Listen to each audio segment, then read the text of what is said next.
Welcome to the Investing with IBD podcast, sponsored by Direction. I'm Justin Nielsen, your host. It's Wednesday, September 1st, 2021. And as always, I am joined by Arusha Pires, O'Neill Global Advisors Portfolio Manager. He is the Gilligan to my skipper and joining me every week. But this week, we also have as our special guest, we have George Tkaczuk. Now, George has been, I've met him a number of times. He used to go to a lot of the seminars that Bill was giving, and he's a portfolio manager at RCM Wealth Advisors. So welcome to the program, George. Thank you. Hi, how you guys doing? Thank you very much for having me. It's an honor to be here with two distinguished hosts.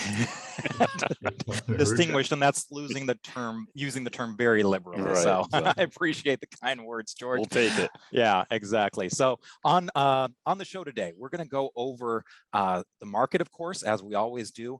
But one of the things in talking to George that really impressed me was his persistence. I mean, you know, he had his struggles early on with figuring out investing, but this is a guy who was the 2020 U.S. investing champion in 2020, a great year. So I can only imagine what kind of performance he had. And that was in the money management division of over $1 million.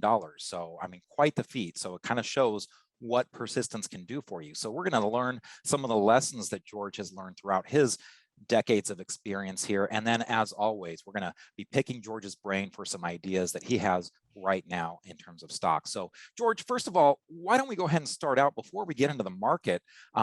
You know, what kind of trader are you? Are you more of a short-term trader? Are you a long-term trader? What's kind of your style? And how did you come up with that style? What's your background?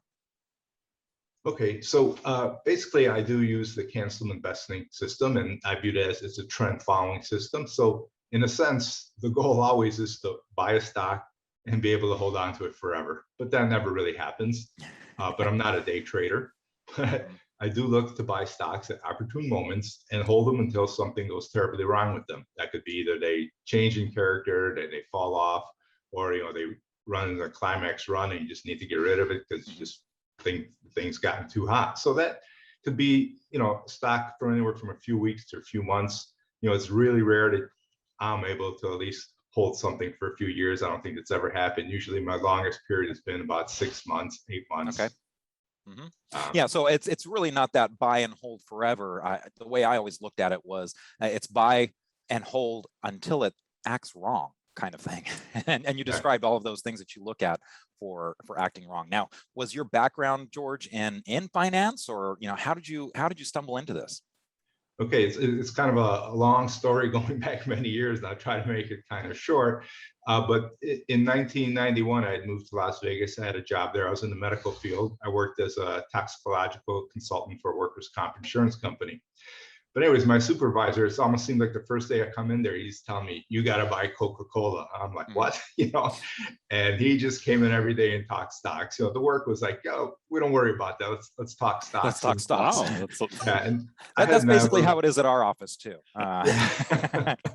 Luckily that we can get away with it. Yeah. Yes. So I had never invested before, but then my other buddy goes, hey, I know this broker in Florida. So, I set up an account. I remember the first stock I bought was a company called LaserSight. And I thought, well, I better learn something about this investing field. So actually I started taking classes in the evening at UNLV at the graduate school in finance and economics, learn a few things. And that, that was pretty good. But, the things you learn there is kind of good to know, but that won't really help you make money necessarily in the stock market, at least in my opinion. So then just by chance, I had gotten a book, called Stock Market Logic or something. In the book was an insert, subscribe to Investors Business Daily, get 2 free weeks. And then, I sent that out, and then I got a tape with Bill O'Neill talking, and Bill O'Neill. Was this the old audio cassette tapes, or was this the VHS tape? Or no, it was audio cassette tape. Yeah. And the thing that just stuck in my mind when he talked about, if you have a store and you're selling red dresses and yellow dresses, and the red dresses sell out, do you order more yellow dresses or more red dresses? And I said, that's the way the stock market works. It's what's in demand goes in demand. And that kind of started to make sense. And I started reading the paper, trying to figure out what's going on. But, I really didn't know what was going on. And in about 94, I did pretty well early on, but I went broke in 94. The correction there got margin called, it got way too heavy. Mm-hmm. And then in 95, the market took off, and it took off without me because I had no money.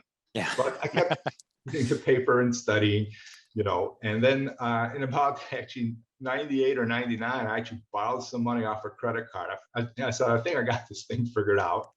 And then I started investing it. I actually margined that money. And then right about that time too, I went to the first seminar that Bill put on with Brian Anderson. I'm sure you were there. It was at Lowe's, Santa Monica. Yeah, I was. I go, oh, that's what they're talking about. That's, they had all the charts up on stage and they're talking about, and even though I read the paper, I didn't really understood it. And then it like all clicked in.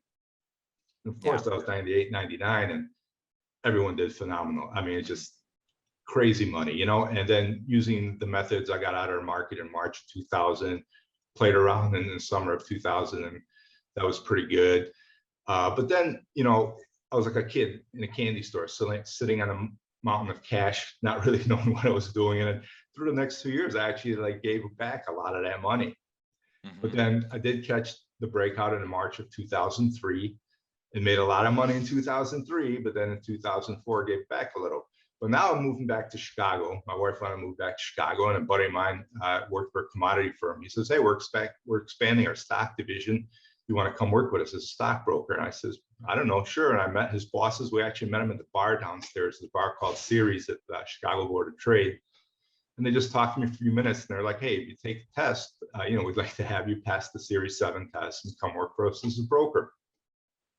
So that was kind of really good. And then, we made really good money there, and that enabled me to keep going out to IBD seminars and learning things.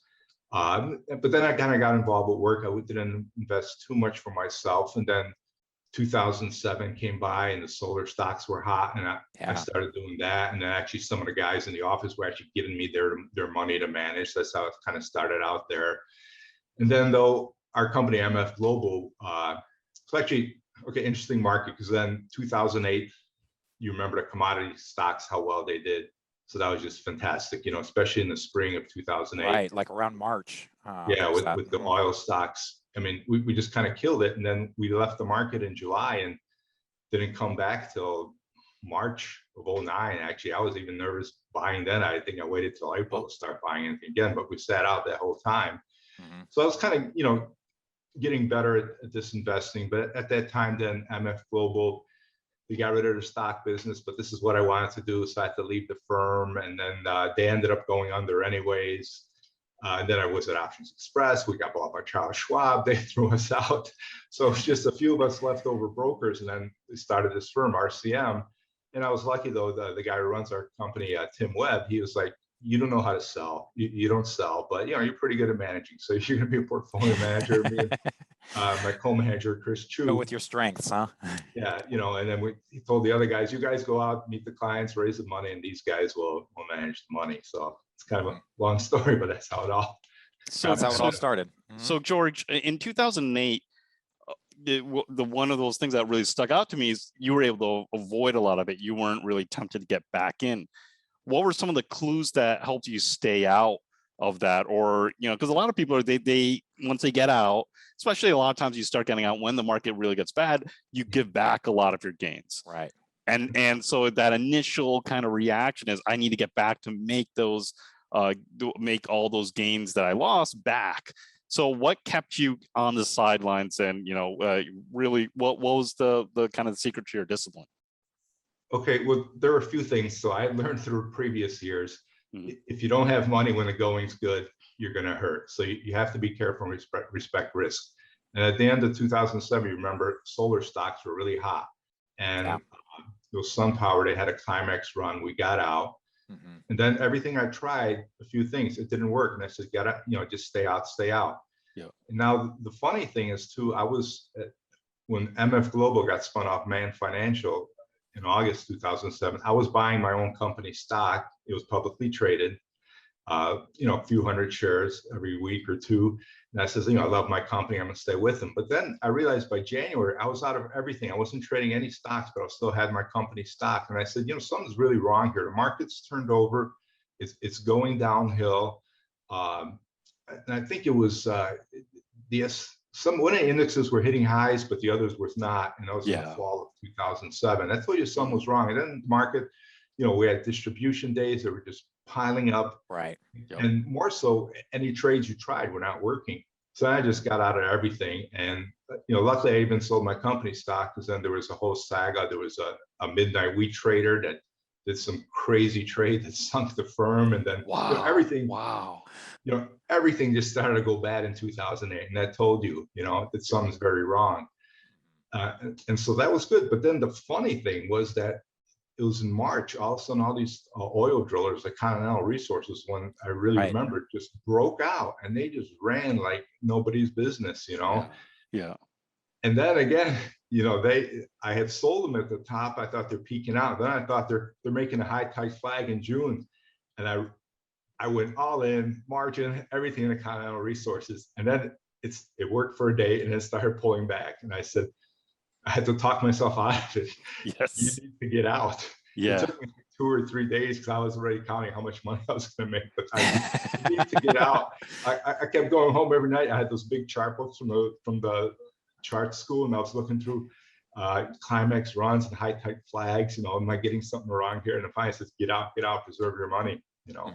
That's excellent. So, you had you had a lot of years where you were struggling, and you were giving back a lot of your gains, and again, you still kept at it. I love the story of how okay, I'm going to go on credit cards and then use margin on that credit card money, and really go for it. And so what did you learn from that whole process? What kept you at it, I guess? Because a lot of people at a certain point, after giving back that money a few times, would have given up, but yet here you kept on trying. And was that 2008, the fact that you were on the sidelines, was that because of lessons you learned in 2000? What kind of clicked for you? Yeah, those are the lessons I learned in the 90s and 2000, because like I told you, in 95, I was watching Dell Computer just race straight ahead. I think I had a 30-fold move, and I'm like, how come I don't have any money? I can't be in this market, Right. Yeah. I said, I never want to be there again. Even in 2000, after the run 2003, I had a great 2003. In the first month in January, I gave it almost all of it back. I'm like, how crazy is that, But the reason I stuck with it, I just totally believe in life. You have to do what you love. And if you do what you love, the money will follow. You have to have a passion for it. You just keep studying it and do what you really like, the money will follow. Even like when MF Global went down and we got kicked to the street, we made great money as brokers. All of a sudden, from about 2010 to 2015, 16, I wasn't making any money other than the money I was trading. That's really, really tough. I'm already being older in my age. I'm my wife, wow, we have to change our lifestyle. It's always difficult when you're trading to eat, Yeah, exactly. Now, would you say that there was any one thing, again, you talked a little bit about some of the post-analysis you've done, when we were talking earlier, but sometimes with that post-analysis, you find that there's a lot of rules where you're like, oh, I could do this different, this different. Was there any one thing that kind of stuck out at you that was like, oh, changing this changed my whole trajectory? Well, I think it was just cutting the losses.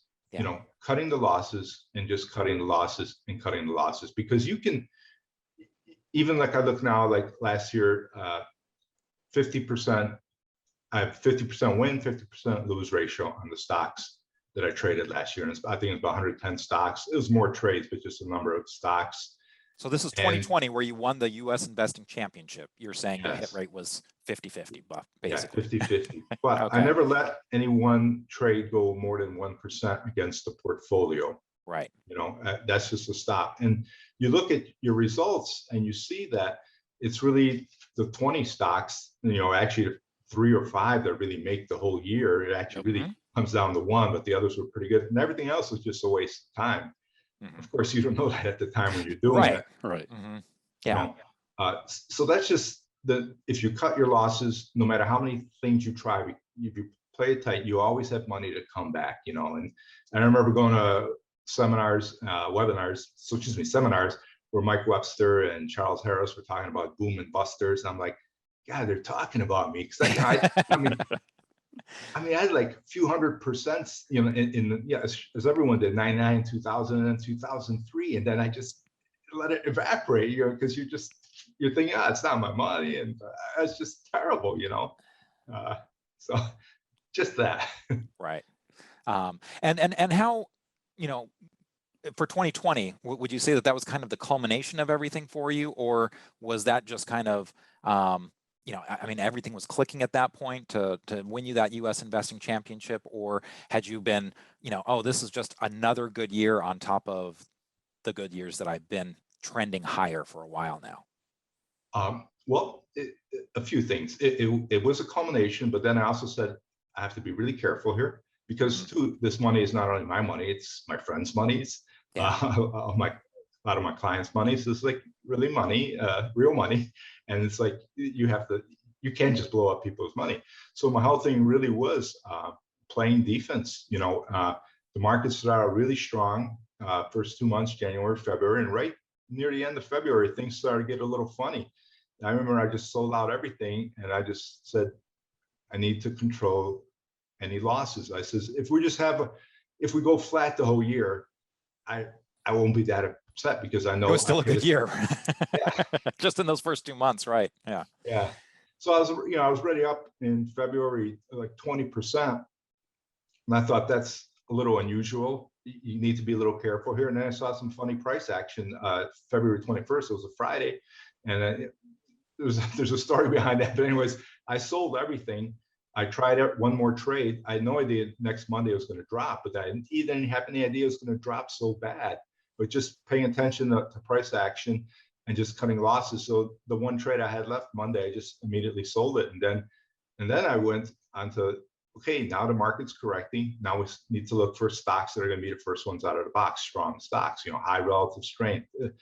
When markets correct, just like they did in the end of 2018, all I'm looking is which stocks are showing high relative strength. Those are usually going to be your first winners out of the box, you know. Right. Okay, a lot of great lessons here, and we are going to continue the discussion with a look at the current market and some stocks that are on George's radar. So make sure you stay tuned for that. The Direction Hydrogen ETF offers exposure to the top 30 pure-play hydrogen economy companies by largest market capitalization, leading the way towards net zero emissions by providing more accessible, efficient, sustainable solutions across 5 hydrogen-related subthemes. With clean hydrogen-based energy expected to grow 5 times in the next 30 years, companies building hydrogen-related businesses to generate power, heating, transportation, and more will likely thrive. Okay, welcome back to Investing with IBD podcast, sponsored by Direction. It's Justin Nielsen, your host, along with my special guest weekly, Arusha Paris, O'Neill Global Advisors Portfolio Manager, and our other guest today, our really, really special guest, George Tkaczuk, the Portfolio Manager at RCM Wealth Advisors and the U.S. Investing Champion of 2020 in the Money Management over $1 million division. So, George, a lot of great lessons that you've learned over the years. And again, you really took advantage of 2020. Let's maybe talk a little bit about the current market. Being a CanSlim aficionado, I'm sure you pay attention to that M in CanSlim. What's your take on the market now, given where we're at? I mean, we had this strong bounce off the 50-day moving average line in the NASDAQ, which we're currently showing for those of you that are watching on video. That strong bounce on the 50-day moving average line kind of seems like we're getting a little extended here. How are you positioning yourself? Okay, we are a little extended, but you know, we are in a good uptrend with minimal distribution days. We are getting a little extended, but I am only about 80% invested right now, and the reason that is just because the indexes are masking a little bit what's going on with a lot of the other growth stocks, although I think they've really improved over the last few weeks. So meaning they've had some pretty good moves, but they're all just kind of moving sideways. It's like every day I ask myself, oh, if I had taken this trade, how would it have worked out? And it seemed like for the first few hours in the morning, you're missing it. You feel like you're missing it. And at the end of the day, you're like, I really didn't miss anything. You know, it's pretty tough. Right. The NASDAQ, yeah, you know, it's going up a little. So if it came in a little, I wouldn't be surprised. You know, it's being run. You have Apple, a $2 trillion company, breaking out to new highs. Facebook, you know, recovering a negative earnings reaction pretty quickly and then breaking out to highs. That's a $1 trillion company too. So that's really what's driving the indexes. But a lot of the kind of like I call our usual suspect growth stocks, they're still had a pretty good move May and June actually. And now they're just digesting those gains. So it's a little bit, I don't want to be fully invested unless things are really moving your way, because then you're vulnerable. You know, you could, things could just drop on you. If you have your whole portfolio on growth stocks, it all starts dropping in the middle of the day. If you're down a few percent, that's just terrible, you know. Now, George, you mentioned that you're 80% invested right now. Is that a result of you lightening up and locking in some gains, or just not wanting to?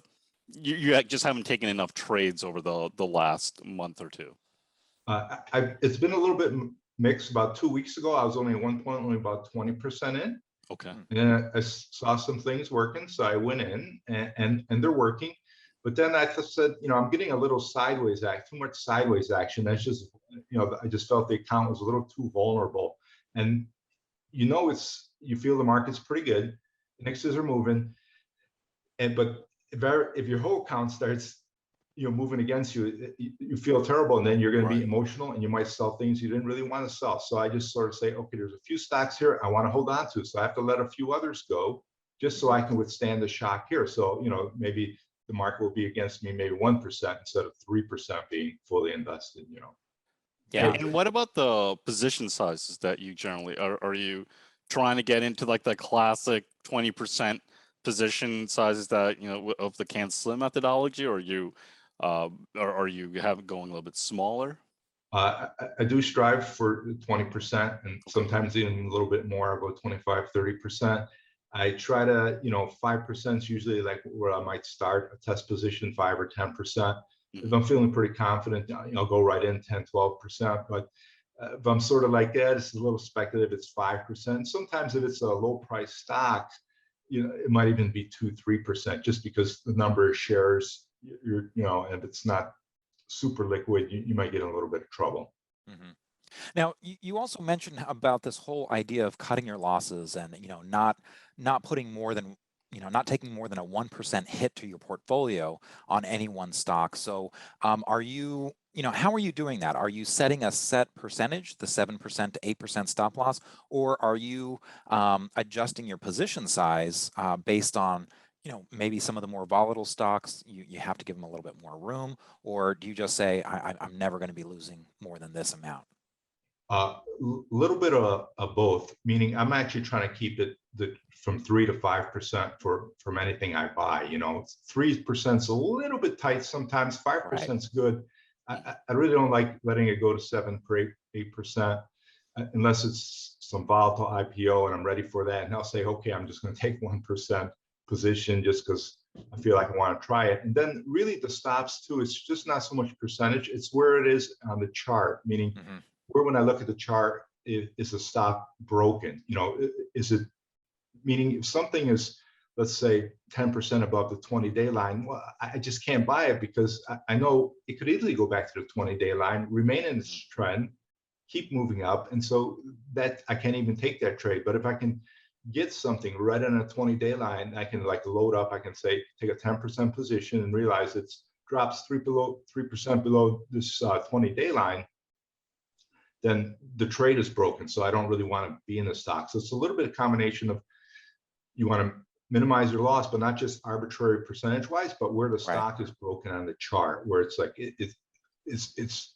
you know, sometimes you pick up something on a rebound 50-day line. Those are really nice plays because, you know, if it drops below, it doesn't work, you know, immediately a trade's no good. And I love those trades because you know, in 10 minutes, you're like, this trade's not going to work. Right. Yeah.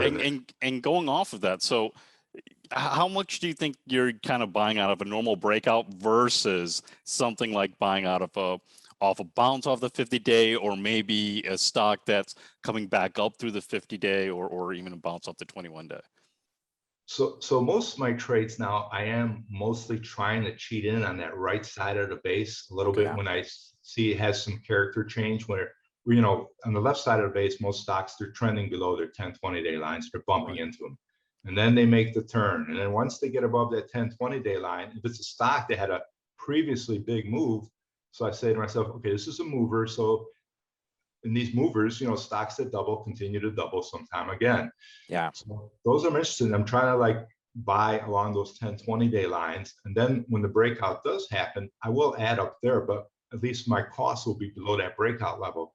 Because just, I don't know, I think everybody has software now. Everyone sees that breakout, and that scares me a little. Although some of the best stocks, they break out and they still keep going. So I just don't want to be putting on a full position right at that breakout level. So I try to cheat in a little bit lower.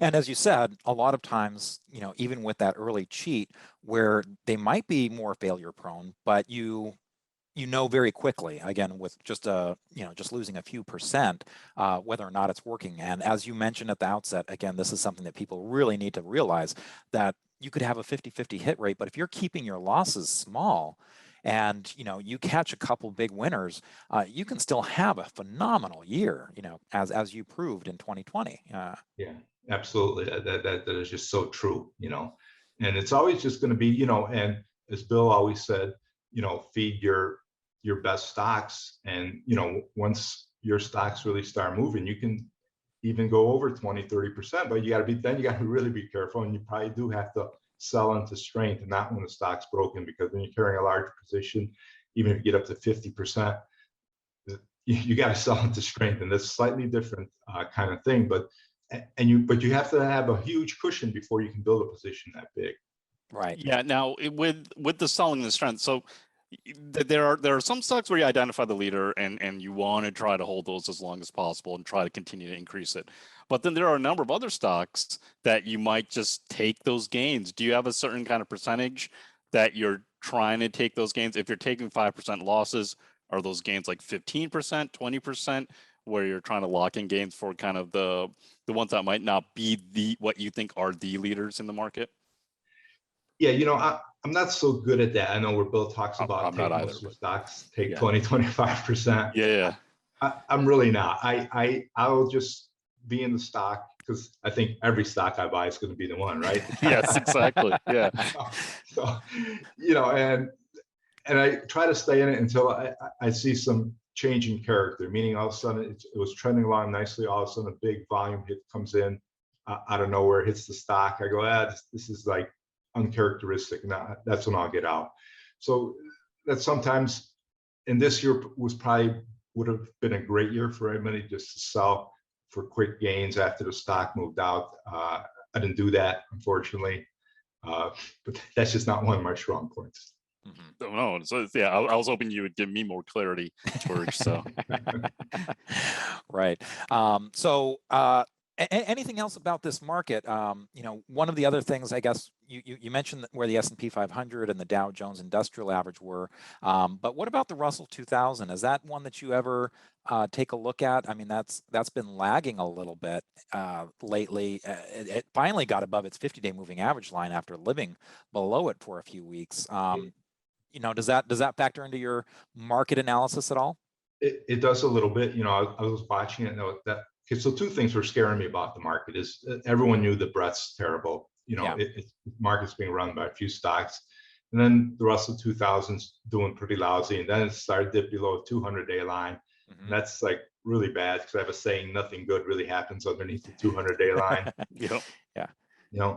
But now it recovered and got above this 50-day line, and even now. Today, did it close above last Friday's high? I think it did. It's right above. Yeah, it looks like it. Friday's high. So that's like a little bit of a pivot that, so that's adds a little bit more kind of conviction that this market might go. Some of the industry groups that were way on the bottom, the computer software enterprise groups, it was down, 184, 187. Right. I'm like, oh my God, at the bottom. And now it's number 14 I was looking today. Yeah. Yeah. So, yeah, absolutely. So one other thing, you were talking about some of this conviction, and again, having that decision of what you're going to be holding on to, and as you said, Bill was like, water your plants, water your flowers, and pull your weeds. We've been talking a lot about the technical action of these, with stops and looking at the charts. What about the fundamental side? How much reading of the stories are you doing? How much are you being very critical on the earnings and revenue? What's your take on the fundamental side of things? Okay, I'm not the strongest fundamental guy. I'll let you know right now. Okay. But there's a good story. I mean, I do look at all the earnings and revenues, the profit margins, return on equities, and all those kind of metrics. Read up a little bit on a company, but I've kind of gotten to realize through the years that when I do that, I tend to fall in love with the company too much. Yeah. You know, Yeah. and that's almost like where you should know everything about the company you're invested in, but then you really like everything they're doing and you fall in love with it. Yeah. This is the greatest thing since sliced bread. Yeah. But here's a really, I'm lucky because my co-manager for all the other portfolios we run for the company, he's a CFA. Okay. He's a very studious guy. So he reads everything about these companies and he knows everything about them. He knows how they make their money, how their competitors make their money, and what their market is. And he does a very good discounted cash flow models. Mm-hmm. And he always says, oh, this company is pretty good. And he'll tell me shorthand, so I'm lucky I can kind of piggyback off that because I couldn't. That's division of labor. That's just efficiency right there. Well, yeah. I mean, really going off of that though, how does that dynamic work? Because it's really, if he's doing discounted cash flow models and you're looking at charts and you don't care about valuations, there could be conflict there, I'm guessing. At times there is, but it's never really bad because we're actually both respect each other very much. And so we just kind of like, he gives his spiel, I give my spiel. And if he says this stock, it could be worth more, I says, well, let's just see something positively technically for a move. And then we can maybe go into it. But at this point, there's nothing there, or this thing's breaking down. I know, but then he'll look, why is it breaking down? And he'll find something, here's what all the other analysts are looking at, maybe I didn't see this or something, or he'll say, no, they're wrong.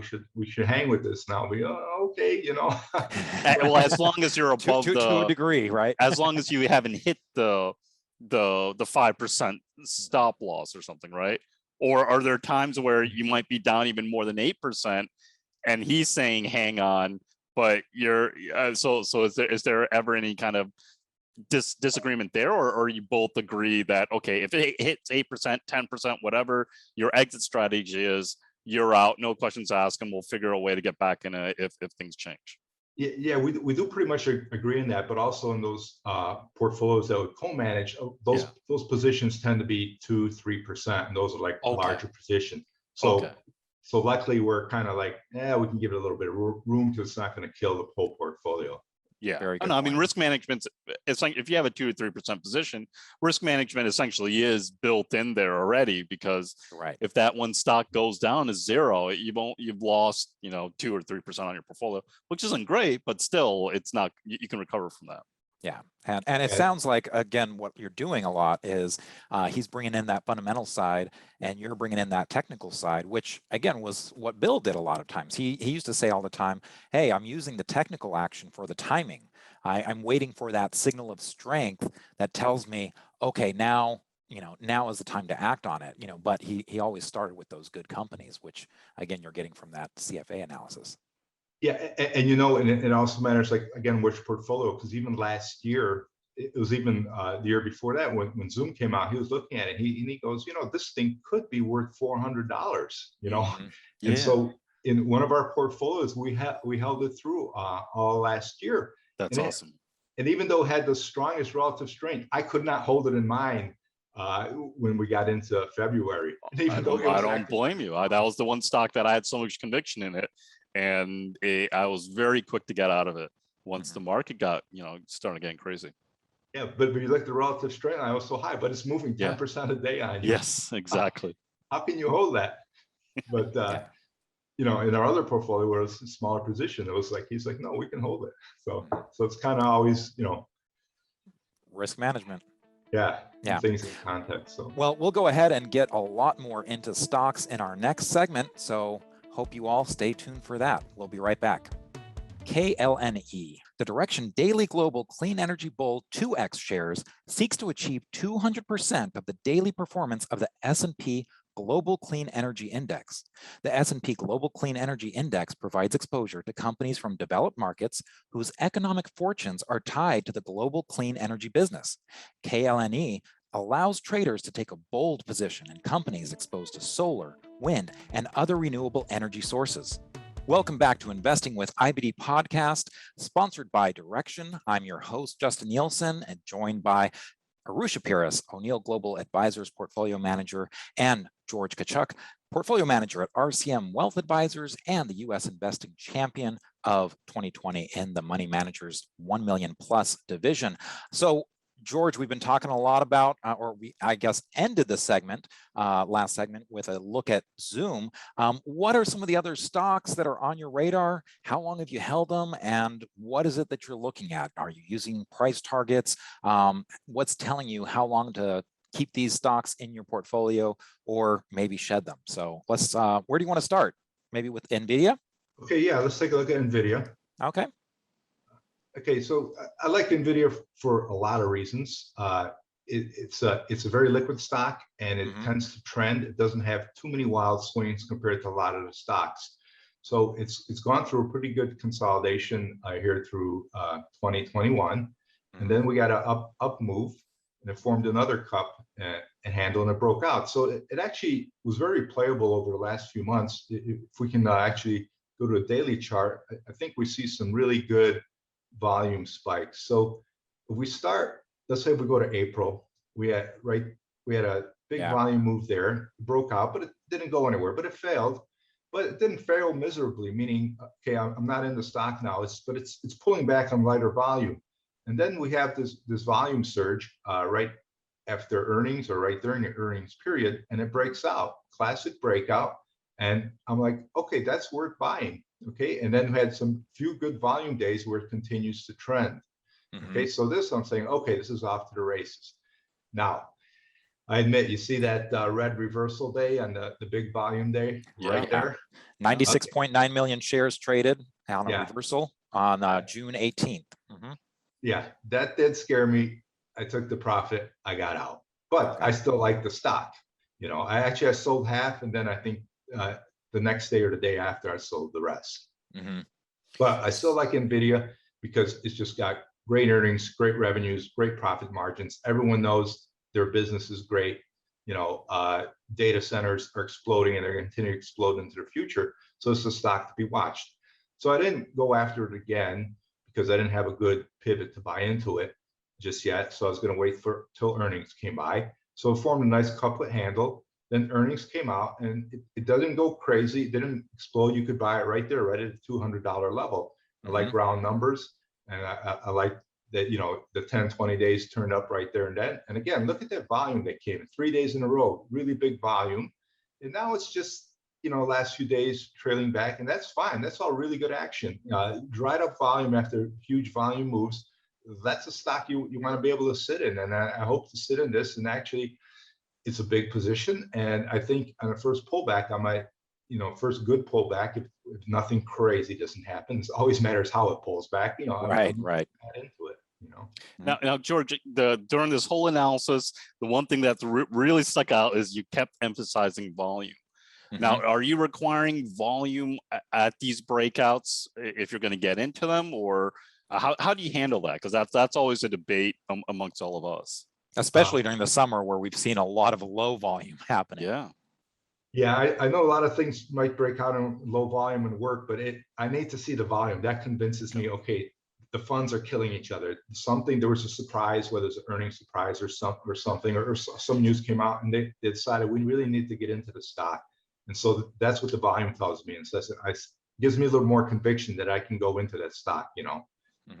So I really like the volume. And you know, I don't want to jump around too much, but if we go back to last year, all those gap ups we saw on the stocks, like, you know, Fastly's, the Data Dogs, the Twilios, the volume was higher than the IPO day. It was like the high, and then that's true. Yeah. Go in, and that was, you know, so for me, volume is key.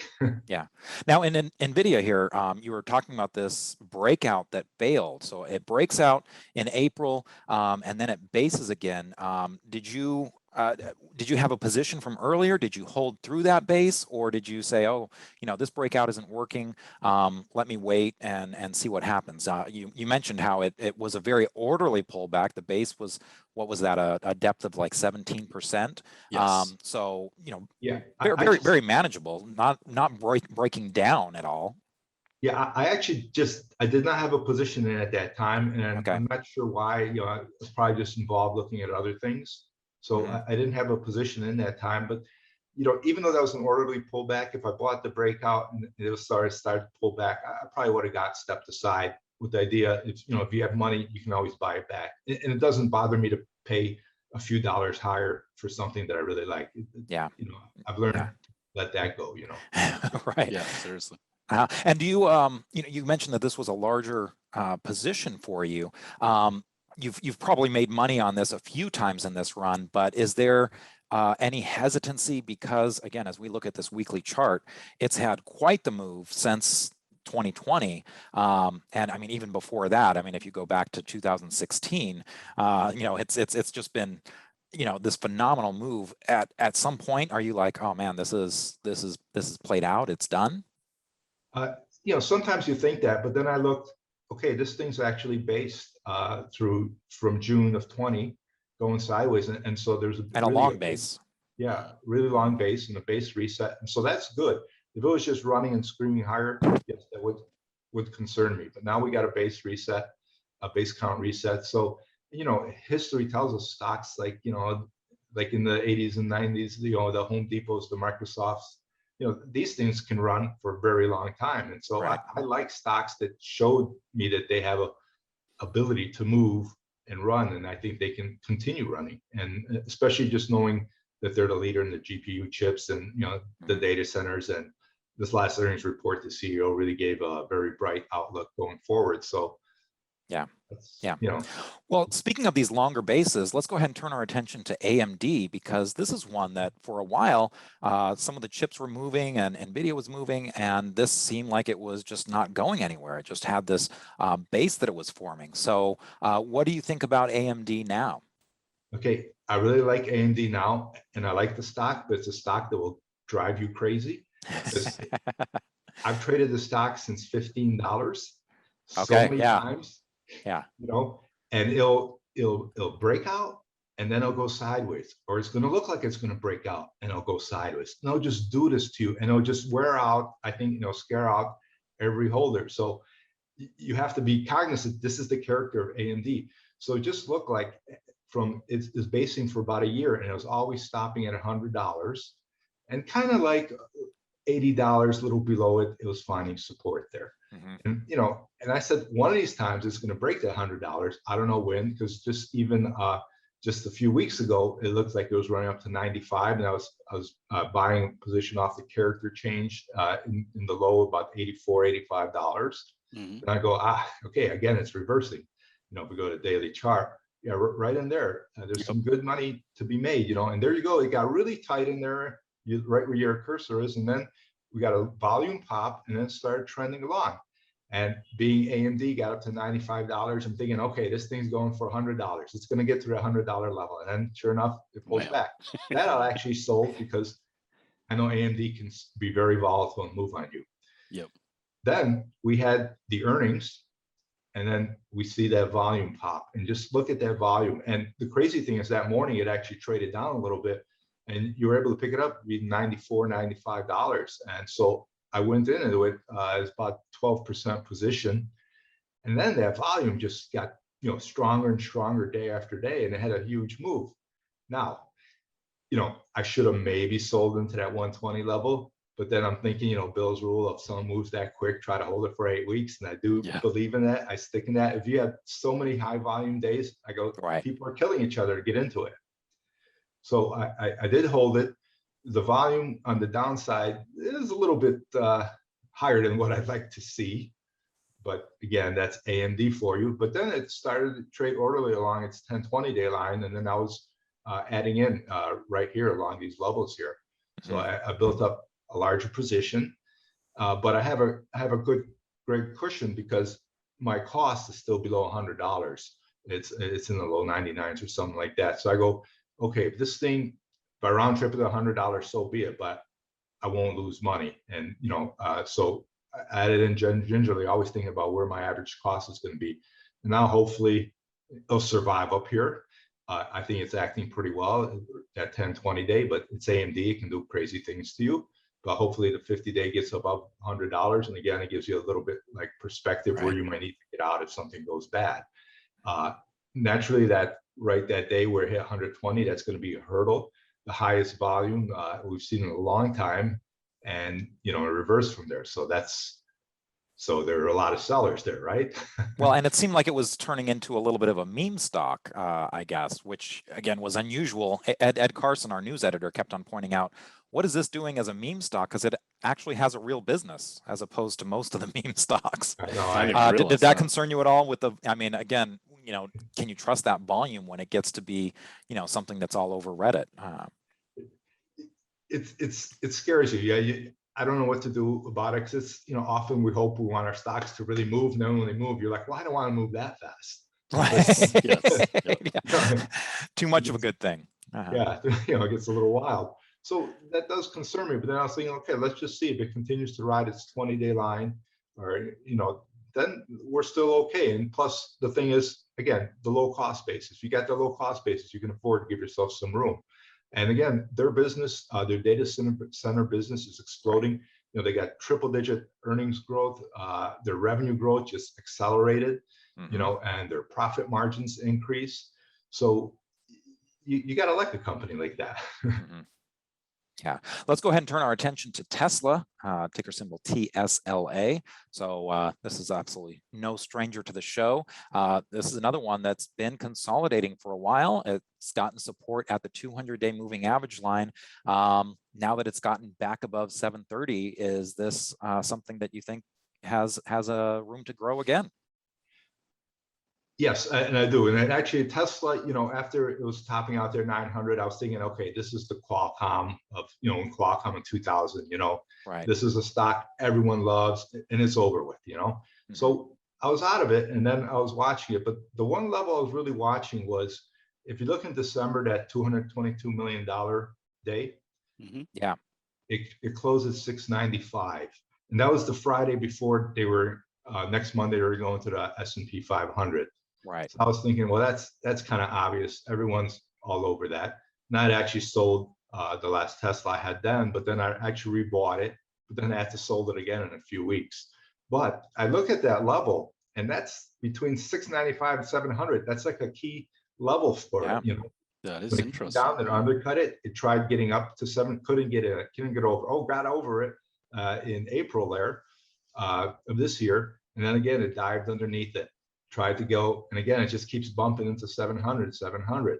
But the chart's getting a little bit tighter, and now it got above 700, and it's like a pretty nice like volatility contraction pattern, and it's gotten tight, and now it's actually living above that 700 level. So I do think it's actionable here, and I can't tell you about value of Tesla. Who can? Because that's not.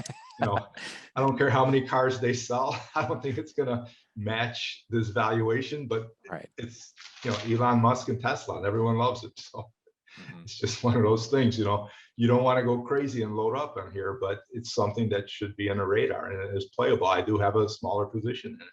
Yeah, I agree, George. I mean, I actually have a small position. I started buying Tesla over the last month or so as it's just been slowly building, because they're just one of those stocks that you don't want to lose track of. And also, I should mention that I own both Nvidia and AMD. So, George, we're in the same boat here, man.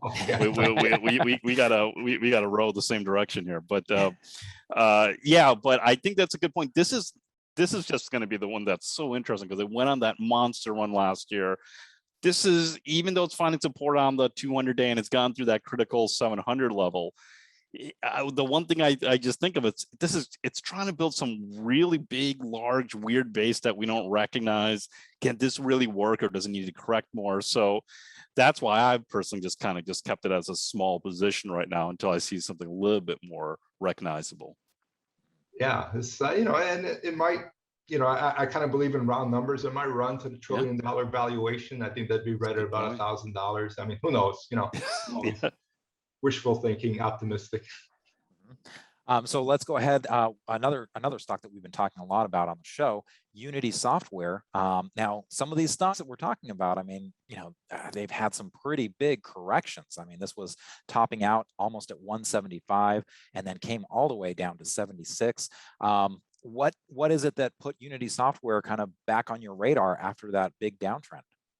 Okay, I'm going to give Arusha credit here. So to me, Unity Software was just another software company, and I was just looking at its first kind of IPO base breakout was about $100. And then when it came down, I see it's kind of like seems to be living at around $100, undercuts it. But then one of the podcasts, Arusha was talking about how they're a dominant player in this gaming market. And I go, oh, okay, that really caught my interest. I said, I need to pay attention to this stock. And then when they had the earnings release the next morning, right there, they broke out, and actually they started out pretty slowly. So you could get them 114.5, 115 area. And then again, there's your volume. And I think it was at the third highest volume in its history, or the fourth highest volume. You're nothing if not consistent with pointing out that big volume. Yeah, I mean, and so it ran up and then it pulled back, and I actually did sell some above 121 or 122 because I just got a little nervous.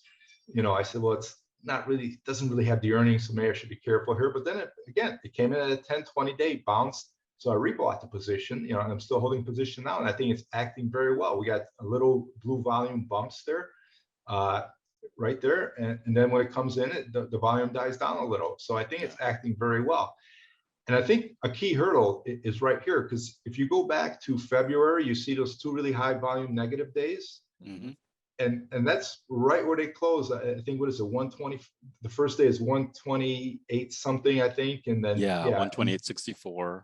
Yeah, the next day is 125, and that's right where it's sandwiched through. And I'm thinking, if it can get over that hurdle, because there was someone on the other side of those buying those when everyone was dumping the stock, then this thing could actually I'm hoping has another little run. That's really interesting, and I do have a small position in Unity too. But I like the way you're looking at, in the past, what are some other really big volume days, and using that as a resistance or support area. And for the Tesla example, it was becoming support. Here right now, it is resistance, and so it might take a little bit of time for it to work through that. So that is really interesting.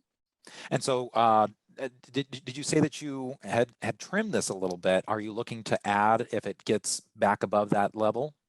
Yeah, back above the 129. I mean, I did trim it, but then I did buy back my position. It's 10%. Okay. And if it gets over that 129 level, living over it, not the first move over it, then yes, I will be adding somewhere there. And as you mentioned, this is one that was trading below the 200-day moving average line once it showed up, because it didn't have 200 days of trading activity for a while there.